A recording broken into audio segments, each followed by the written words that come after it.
It's been a little while since I am away. I did make videos, but I did not update. I have a lot of thoughts as usual, but I'm thinking why is it that I would procrastinate? I mean, it's not really procrastinate because I did make video, but I didn't upload it. So, hmm, a lot of things that I want to do, but then not doing it. Right? I mean, it's not hard to make video, to be honest. I just sit here, press record, and I upload, and that's it.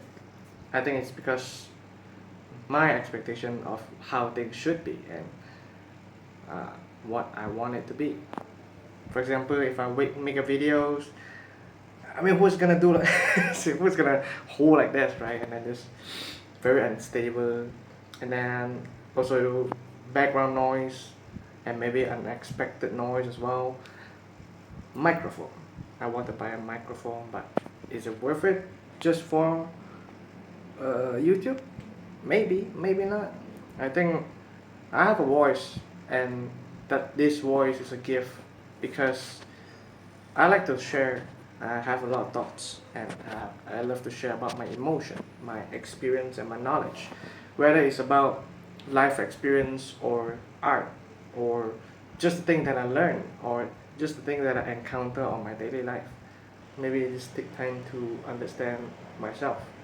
Sometimes instead of forcing myself to do things, I think it's important to understand why I'm doing what I do, right? Because there's a conflict in the head and in the heart where if both also think one, like option A is bad, right? Then why would I still continue approaching option A, right? So I think that's a good reason for it, for the things that I do. There are conflicts where I want to do this, but this is also keeping me safe, or in another way, it's achieving this in an easier way. It's a bit random of video, but I kind of feel more calm in a way comparing to the videos that I first made, or maybe the 10 or the 20. I don't know how much I uploaded. I think about 50. YouTube or social media in general, it is a good platform to upload, whatever you want to share. But there is also a potential risk of affecting your own mental health. Like, for example, the comparison, you see all the highlights of people and all that stuff. And on YouTube, thousands or millions of videos, right?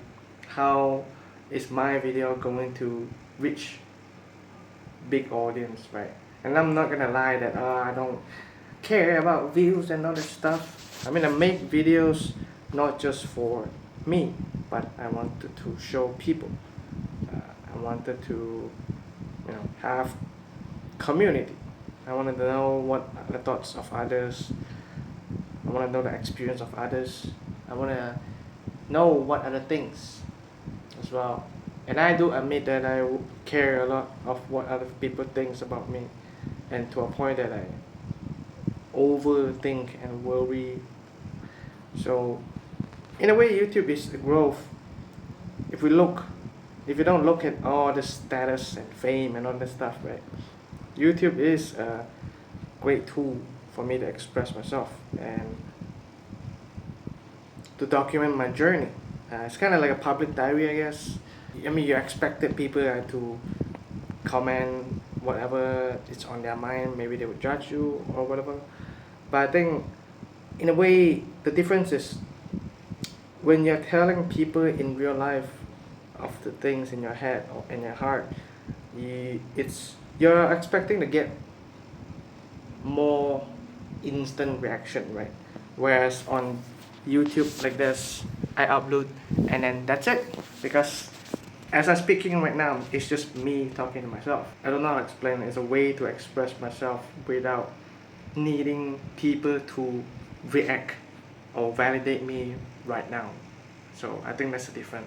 Even if I do need people to validate me, there's a delay of it, right? If we always get what we think we want with all this like validation and approval, then I think most likely for me in this case that I was stuck in this loop of attention seeking just to feel safe of myself. Hey, feels nice, eh? It's nice to talk again. Uh, I do really hope that I can make some quality stuff. I know, kind of like all these people that make on YouTube. But I also want to make it raw, kind of like if you guys knows Penguin Zero, the guy knows Most Critical. He make this. He just put a phone and then he just start talking. There's no like crazy effect and all that stuff. So that's something that I want to find in myself. What do I really want?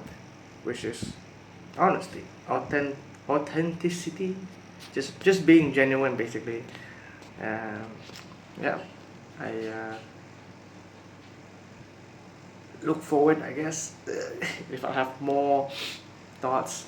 I want to make it a little bit more polished, make it into like a point form or whatever, and hopefully can help people. You know, I think it's not easy to have different viewpoint, you know, because that means not following the majority, right? And that also means you will face rejection and judgment. People will have weird reaction of you because you think differently. But I think it is better, it is best to live what is truthful and what is right for you than to live for others. Because at the end of the day, one thing I starting to notice is how often am I gonna meet these people that I'm seeing every day? How long more will I see them? 2 years, 5 years? Someday they will be gone. Someday everyone will continue their journey, and they might even forget what they said to you, whether it's nice or rude. So I think